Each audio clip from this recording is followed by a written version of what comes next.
5 minute का dictation है। Ready, start. महोदय, आइए पर्यावरणीय कानून को लागू न करने के घातक परिणामों पर एक दृष्टि डालें। कार्यकारिणी और न्यायपालिका दोनों में संकल्प की कमी है।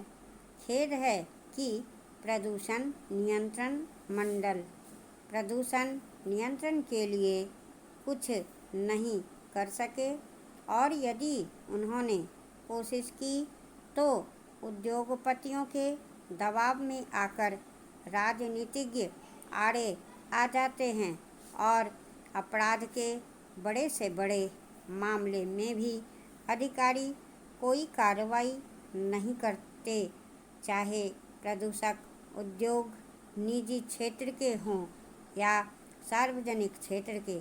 मेहता वाले मुकदमे में उच्चतम न्यायालय द्वारा पर्यावरण सुरक्षा संबंधी कानूनों को लागू करने के लिए न्यायालयों की सहायता के लिए पर्यावरणीय न्यायालयों की स्थापना का सुझाव दिया गया था। न्यायमूर्ति भगवती के अनुसार पर्यावरण प्रदूषण पारिस्थितिक क्षति और प्राकृतिक संसाधनों से संबंधित झगड़ों के मुकदमे दिन पर दिन बढ़ते जा रहे हैं और इन मामलों में वैज्ञानिक तथा तकनीकी आंकड़ों का मूल्यांकन आवश्यक होता है।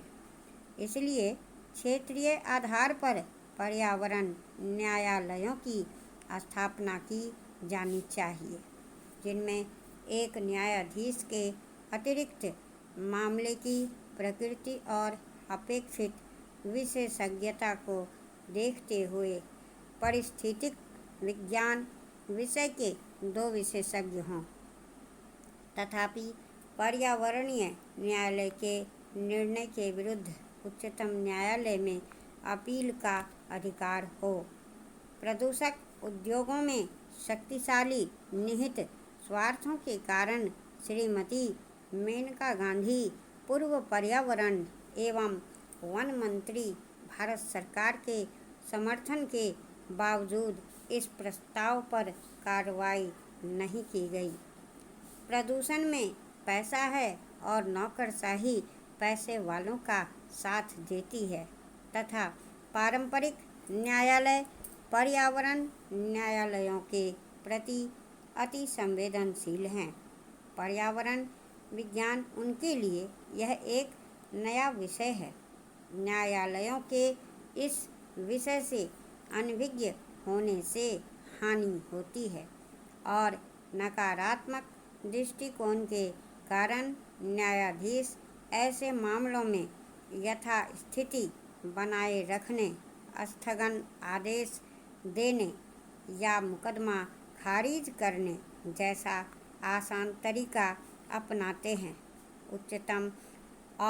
उच्चतम न्यायालय के कुछ न्यायाधीशों ने इस दिशा में प्रशंसनीय कार्य किया है, किंतु पारंपरिक न्यायालयों के विद्वान वकील प्रदूषण नियंत्रण के संरक्षक नहीं हैं, क्योंकि वे कानूनी प्रक्रिया संबंधी जोड़ तोड़ में लगे रहते हैं और उन्हें क बनाम ख के पारंपरिक मुकदमों से ही फुर्सत नहीं मिलती और न ही उनमें पर्यावरणीय मामलों को निपटाने की विशेष योग्यता होती है। सामाजिक कार्यकर्ताओं द्वारा दायर किए गए सामाजिक न्याय संबंधी मुकदमों की सुनवाई के लिए उनके पास समय कहाँ है। इसका असर सारे समाज पर पड़ता है, जिसमें न्यायाधीश भी शामिल हैं।